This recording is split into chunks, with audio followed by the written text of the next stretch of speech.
sangat luar biasa. Percaya atau tidak guys, kita harus berterima kasih pada nyamuk. Karena serangga ini pendingin udara ditemukan. Kita yang hidup di abad 21 tentunya tidak suka dengan nyamuk. Dan dulu di abad ke-19, nyamuk memang benar-benar sangat menakutkan. Binatang ini membawa banyak sekali infeksi malaria. Bahkan kondisinya sangat menyedihkan terjadi di area-area yang merawa di Florida. Dokter sekaligus penemu asal kota ini, Dr. John Gorey, berusaha mencari cara untuk mengeringkan rawa-rawa itu. Saat ia berupaya melakukannya, dia justru mendapat ide revolusioner ini. Pada tahun 1841, dia tahu masalah sebenarnya ada di udara. Jadi mendinginkan udara dapat mengatasi masalah ini. Dr. Gorey mengatur pengiriman es dari danau beku dan sungai kecil di utara Amerika Serikat ke ruangan rumah sakit di Florida. Cara ini berhasil, tapi secara logistik sangat menyulitkan. Jadi dia mencari lagi cara baru. Pada tahun 1851, dia merancang kompresor udara untuk membuat es dari air. Mekanismenya ditenagai oleh kuda. Inilah konsep awal mengenai cara kerja pendingin udara. Konsep ini mempunyai banyak kesamaan dengan AC modern saat ini guys.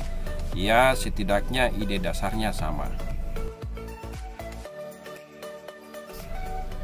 Beberapa dekade kemudian, ahli teknik Willis Carrier membantu suatu perusahaan penerbit untuk menghilangkan kerutan pada halaman majalah karena lembab.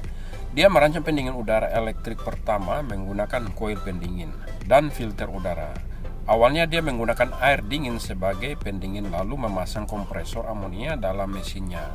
Carrier tahu mesinnya bukan hanya baik untuk majalah, tapi sekaligus melembabkan maupun menghilangkan kelembapan udara di dalam ruangan.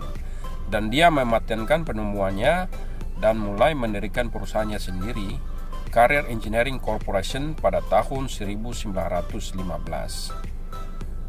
Pendingin udara pertama kali diperkenalkan ke publik dalam acara pameran dunia pada tahun 1904 di St. Louis. Dan sebanyak 1.000 orang yang hadir di auditorium tersebut sangat menyukai ide pendingin yang nyaman ini. Hingga waktu beberapa dekade kemudian, para ahli mulai merancang pendingin udara yang bagus untuk digunakan di rumah pribadi, dan pada tahun 1947 sebanyak 43.000 sistem pendingin udara berhasil terjual. Dan kini AC hadir di ratusan juta rumah di seluruh dunia. Cara kerja mesin pendingin udara di zaman sekarang mengikuti prinsip penemuan Carrier, tapi tentu saja jauh lebih hemat energi, lebih minim suara, memiliki diagnostik dan kontrol, sensor elektronik, serta bahan yang lebih baik. Cara kerjanya sederhana, yaitu mengalirkan energi panas dari dalam ruangan keluar ruangan, mengubah temperatur di dalam ruangan, dan membuat udara jadi lebih lembab serta meningkatkan kualitasnya. AC memiliki dua bagian dasar guys, yaitu unit outdoor dan unit indoor, di mana kedua sistem tersebut memiliki dua kumparan yang terhubung yang berisi cairan refrigeran yang terus mengalir di dalamnya. Koil di dalam ruangan disebut evaporator dan koil di luar ruangan disebut kondensor. Prinsip dasar pendingin udara adalah sangat sederhana. Jaga evaporator agar tetap dingin, khususnya lebih dingin daripada suhu ruangan, dan kondensor tetap panas, khususnya lebih panas daripada suhu sekitarnya. Dengan kondisi cairan refrigeran yang terus mengalir, jelas akan menyerap panas dari ruangan dan mengeluarkannya ke sekitar. Ini adalah aturan dasar pendingin ruangan. Berikut guys, mari kita lihat aturan ini diterapkan. Pada prakteknya, untuk mencapai tujuan pendingin diperlukan dua komponen lagi, yaitu kompresor dan katup ekspansi. Fungsi kompresor meningkatkan tekanan refrigeran yang masuk pada inlet kompresor sehingga suhu di outlet kompresor akan lebih tinggi dibanding suhu di atmosfer. Karena itu, ketika gas refrigeran melalui penukar panas kondensor dan dengan bantuan fan atau kipas di unit kondensor, maka dengan mudah panas dari gas dapat keluar, dan selama fase perubahan panas, gas terkondensasi menjadi cairan.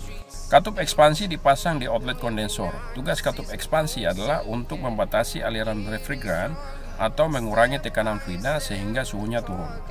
Refrigeran suhu rendah ini berada pada suhu yang lebih rendah dari suhu kamar.